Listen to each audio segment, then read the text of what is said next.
menurut pengalaman kita 3 tahun terakhir ini, gitu ya, banyak kehidupan sehari-hari kita penuh dengan AI. Jadi skill kita yang penting ya kita tahu apa teknologi yang terbaru, terus kita bisa memanfaatkan dengan tepat. Terus berfokus kepada Tuhan dan dengan penuh hormat memanfaatkan AI ini untuk bisa lebih maksimal menjalankan rencana Tuhan dalam hidupnya. Halo semuanya, kita jumpa lagi dalam program Berkat, belajar kebenaran Tuhan by Pelangi Kristus.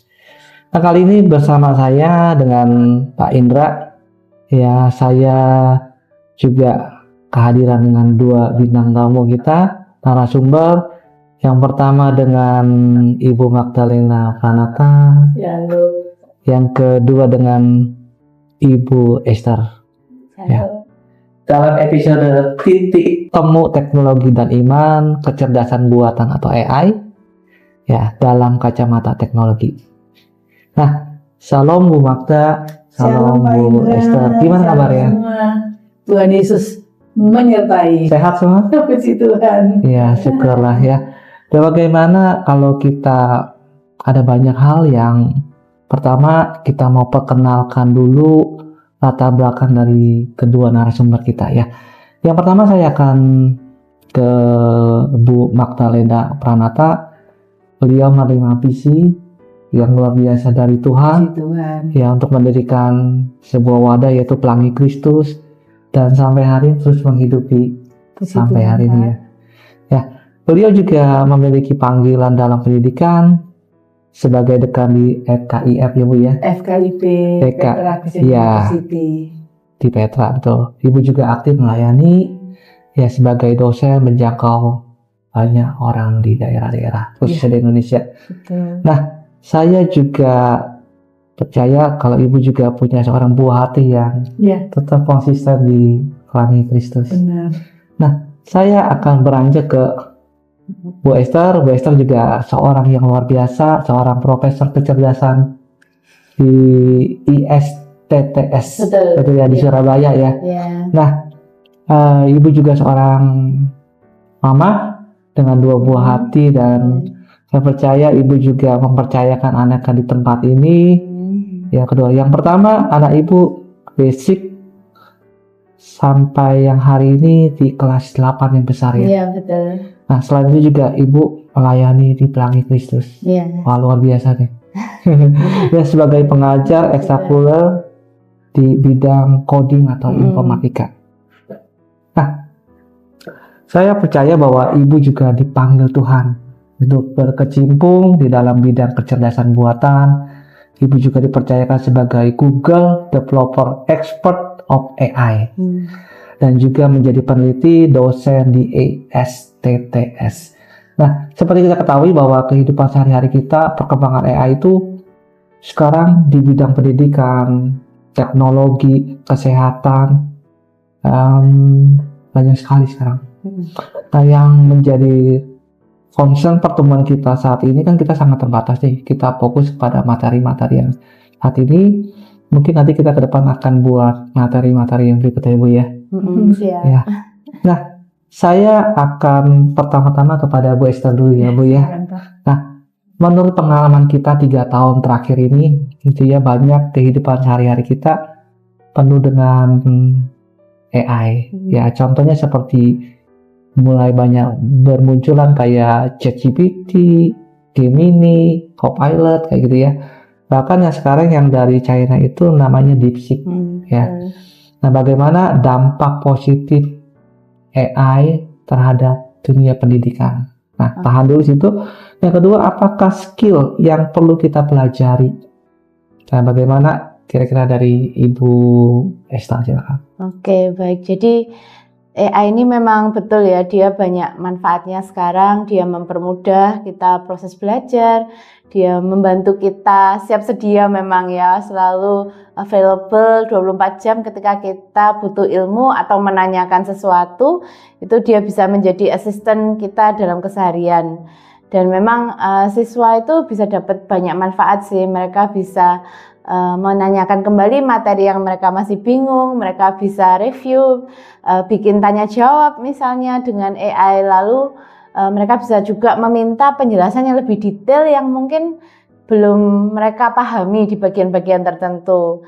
Nah, toolnya juga banyak pilihannya, di mana setiap tool ini punya spesialisasi sendiri-sendiri ya. Ketika kita misalkan ingin menanyakan materi belajar atau materi yang butuh knowledge dari internet, kita bisa pakai Gemini karena dia berbasis Google Search. Misalkan kita butuh untuk menanyakan kasus-kasus perhitungan yang agak detail, kita juga bisa pakai Claude misalnya ya, banyak sekali pilihannya.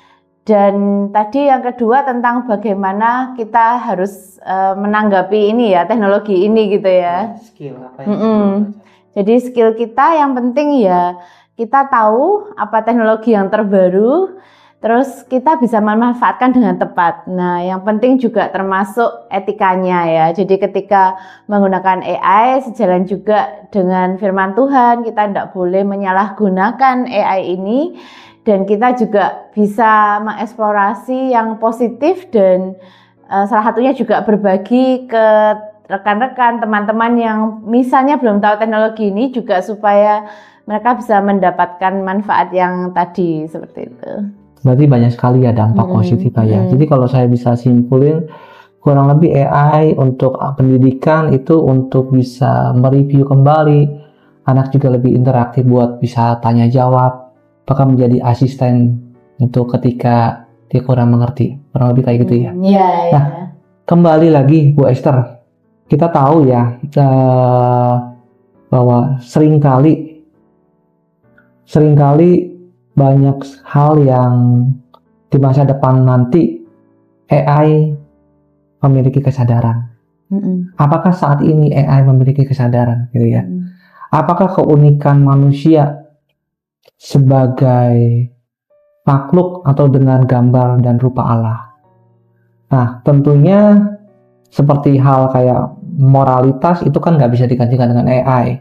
Kehendak bebas, kemampuan menjalani relasi gitu ya, seperti emosional dan segala macam, apakah sudah dapat dilakukan oleh AI? Oke, jadi memang AI ini sering ditanyakan ya, apakah dia bisa juga menggantikan manusia seutuhnya. Nah, pasti tidak bisa ya, karena kita juga punya roh, kita punya dari Tuhan kesadaran dan juga ya kemanusiaan itu sendiri. Nah, AI ini sebenarnya dia punya pengetahuannya itu dia juga cari dari pengetahuan sebelumnya. Jadi apa yang dari internet itu dibangun menjadi knowledge pengetahuannya si AI. Dan AI ini belajar dari pola. Jadi misalkan ketika anak bertanya apakah aku boleh mencontek, dia akan cek dengan pola yang ada narasi-narasi di internet. Apakah lebih banyak menyatakan boleh mencontek atau tidak boleh mencontek, misalkan seperti itu. Jadi sebenarnya berasal juga dari knowledge human sendiri, dan ya tergantung tim developer pengembangnya gitu ya. Masalah ya ini yang jadi concern ketika anak itu menanyakan sesuatu yang berkaitan dengan etika, jawaban AI ini juga dari pola masyarakat secara umum. Nah, ini kesadaran diri dan juga kadang belum tentu sesuai firman Tuhan. Nah, ini yang AI ini saat ini tidak bisa, dan kedepannya juga tetap ya dia akan selalu merupakan ciptaan manusia yang dari pola yang diajarkan oleh pengembangnya seperti itu. Jadi bisa disimpulkan bahwa AI adalah ciptaan. Ya. Jadi kalau manusia kan terdiri dari 3 ya, tubuh, jiwa, dan roh. Sedangkan AI sendiri dia nggak punya jiwa. Ya, dia hanya program gitu. Hanya program gitu ya, seperti robot ya, ada instruksinya. Nah, sekarang kita kembali ke Bu Magda ya. Sekarang secara teologi nih Bu, dari sisi kebenaran firman Tuhan, kita tahu bahwa manusia itu kan diciptakan serupa segambar, spesial di mata Tuhan. Nah, bahkan Tuhan sendiri membentuk kita dari debu, serupa dan segambar dengan Dia. Nah, bahkan manusia itu kan punya kehendak, punya moralitas gitu ya. Bahkan satu perkara, manusia itu diciptakan sebagai makhluk sosial yang bisa menjalin sebuah relasi. Nah, kita sebagai gambar dan rupa Allah sangat terbantu dengan kehadirannya AI. Nah, bisa menggunakannya dengan bijak untuk kebutuhan sehari-hari dalam hidup kita. Nah, jika kita tidak menggunakannya dengan bijak atau terlalu mengandalkan secara berlebihan, tentunya AI akan menjadi tidak efektif. Nah, dan terjadi penyalahgunaan seperti halusinasi, mencontek, berita bohong atau hoax gitu ya, yang ditelan mentah-mentah. Nah, AI sebagai ciptaan ya harusnya digunakan dengan bijak. Setuju ya Bu ya? Setuju. Nah, bukan dengan menyerahkan seluruh pekerjaan kita kepadanya. Nah, tetapi kita mengandalkan AI secara berlebihan tanpa menghiraukan iman. Nah, dari sudut pandang Alkitab dapat membuat kita menyimpang dan kehendak rencana Allah. Nah, ada satu ayat Alkitab saya kutip dalam Roma 1 ayat 21 berbunyi, sebab sekalipun mereka mengenal Allah, mereka tidak memuliakan Dia. Dan sebagai Allah, saya ulang, sebab sekalipun mereka mengenal Allah, mereka tidak memuliakan Dia sebagai Allah atau mengucap syukur kepadanya. Sebaliknya pikiran mereka menjadi sia-sia dan hati mereka menjadi bodoh dan gelap. Pertanyaannya dari saya, Ibu, dari sisi teologis, kita mengatakan bahwa Tuhan merupakan satu-satunya otoritas dalam bidang apapun, termasuk pendidikan lah, budaya atau apa. Nah, bagaimana kita memanfaatkan AI tetap mau memuliakan Tuhan? Dan bagaimana juga kita mengakui Tuhan dalam proses pendidikan kita, supaya kita menggunakan AI dengan bijak dan tetap menyertakan Tuhan dalam kehidupan sehari-hari. Ya, saya senang dengan pertanyaan ini ya Pak Indra, karena ini memang harus dijelaskan sehingga orang Kristen itu punya perspektif yang tepat. Jadi pertama yang mungkin harus saya jelaskan adalah begini. Manusia itu ciptaan Tuhan. Berarti yang paling penting dalam hidup manusia adalah mengetahui tujuan Allah menciptakan dan menghidupinya. Nah, AI itu ciptaan manusia. Kalau mau dibuatkan satu kalimat, AI ini diciptakan manusia untuk menolong manusia menghidupi tujuan Allah menciptakan manusia. Nah, ini akan menjadi satu garis yang menolong supaya manusia ketika menerapkan, memanfaatkan AI harus mengingat bahwa tujuan Allah mengizinkan manusia itu punya brain untuk sampai akhirnya berhasil menciptakan artificial intelligence. Tujuan yang benar adalah supaya dalam menjalankan tujuan Tuhan menciptakan manusia bagi kemuliaan Allah itu menolong. Ini sebagai tools. Artinya, kapan kita boleh menggunakan AI? Ketika itu menolong manusia untuk terus berfokus kepada Tuhan dan dengan penuh hormat memanfaatkan AI ini untuk bisa lebih maksimal menjalankan rencana Tuhan dalam hidupnya. Berarti yang harus beres dulu di depan adalah relasi manusia ini dengan Tuhan. Itu harus beres dulu. Karena kalau ini tidak beres, ini bisa terbalik. Terbalik di mana AI ini untuk menolong manusia hidup menurut rencana Tuhan. Terbalik, AI bisa menjadi menggantikan Tuhan. Artinya manusia berpusat begini, saya yang menentukan hidup saya. Mau pakai Tuhan atau mau pakai AI, ini jadi begitu. Kalau relasinya belum benar, manusia akan cenderung memanfaatkan Tuhan. Atau cenderung berpikir pusat dari segala sesuatu, karena manusia berdosa ya, pusat dari segala sesuatu adalah manusia. Jadi ketika belum ada AI, manusia masih butuh Tuhan, kan gitu kan? Setelah ada AI, kebutuhan manusia bisa disuplai oleh AI, ya nanti dia akan memikirkan Tuhan. Jadi problem utama adalah kalau manusia belum punya relasi yang benar dengan Tuhan, pasti akan jatuh di situ, pasti. Jadi dalam pendidikan, anak-anak harus ditolong dari awal. Satu, dia harus percaya di origin, asal mulanya dia adalah diciptakan Tuhan. Berarti identity dia adalah dalam relasi dengan Tuhan, Di dalam iman kepada Tuhan, dia punya identity sebagai anak Tuhan. Not just creation, tapi dia adalah anak Tuhan yang punya relasi dengan Tuhan. Jadi meaningnya apa? Menghidupi identity sebagai anak Tuhan untuk melakukan kehendak Tuhan sebagai Bapa. Sehingga apapun nanti artificial intelligence bisa berkembang lagi, nggak tahu apa itu ya. Tetap arahnya Tuhan sebagai pusat. Sehingga tadi yang dikatakan oleh Bu Esther tentang morality, itu standarnya morality, bukan apa yang menguntungkan, apa yang bisa disiasat untuk dihindari. Tapi morality itu artinya menunjukkan atau merefleksikan rasa hormat kepada Tuhan dengan melakukan seluruh kebenaran yang diajarkan dalam firman, karena morality sebenarnya kan respon manusia terhadap Allah yang kudus dan benar. Sehingga dalam morality, waktu manusia sudah punya relasi dengan Tuhan itu dengan cinta kasih, karena kita sudah ditebus oleh Kristus, kita mau melakukan hal-hal yang berkenan di hati Tuhan. Sehingga perjalanan manusia mulai dari awal, dari origin, identity, kemudian dia punya meaning, tujuan hidupnya, dia tahu morality-nya, dia akan masuk dalam destiny-nya. Bahwa destiny itu bukan ditentukan oleh apa yang manusia hasilkan atau apa yang manusia mau capai, tapi destiny adalah selalu the way of God, the plan of God, the purpose of life. Jadi tujuan hidup di dalam jalan Tuhan. Nah, kalau ini beres, dan ini harus dibahas di sekolah Kristen. Jadi anak-anak dari awal sudah tahu dia punya path itu gimana. Nah, relasi bagaimana. Sehingga pada waktu menyikapi semua perkembangan teknologi, termasuk AI, dia know how, tahu. Begitu.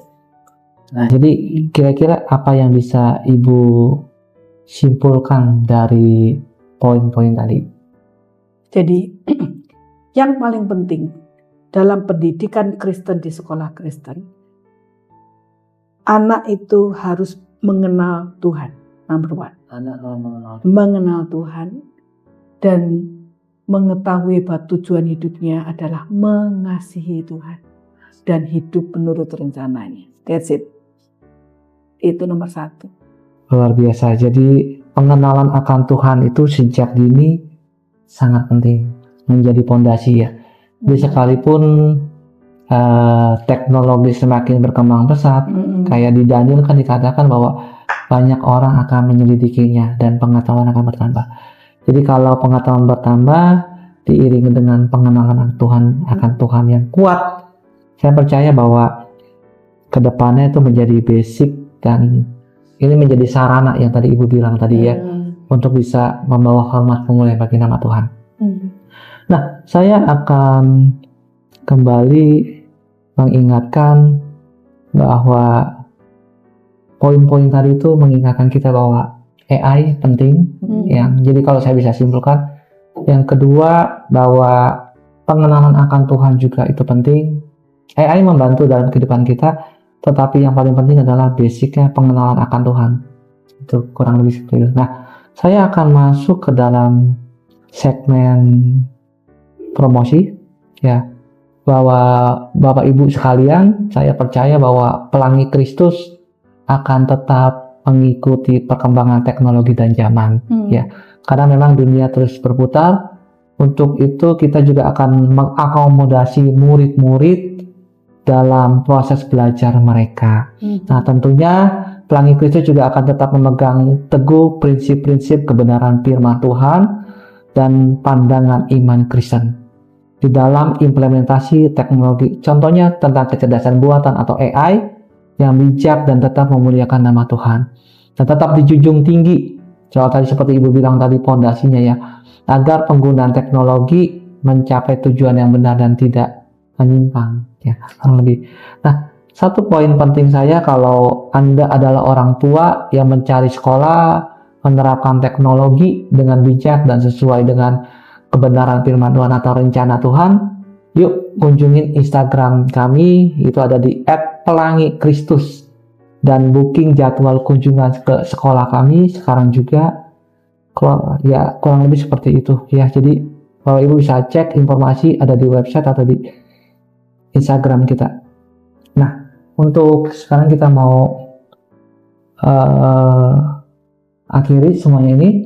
Bu Magda, terima kasih banyak Puji Tuhan. gitu ya untuk penjelasan hari ini, dan kita percaya ini menarik sekali dan itu menjadi berkat bagi banyak orang ya. Betul. Buat Ibu juga terima kasih buat waktunya, dan kita buat teman-teman semua kiranya ini juga boleh menjadi berkat buat kita semua ya.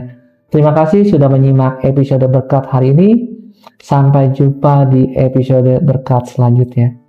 Tuhan Yesus memberkati.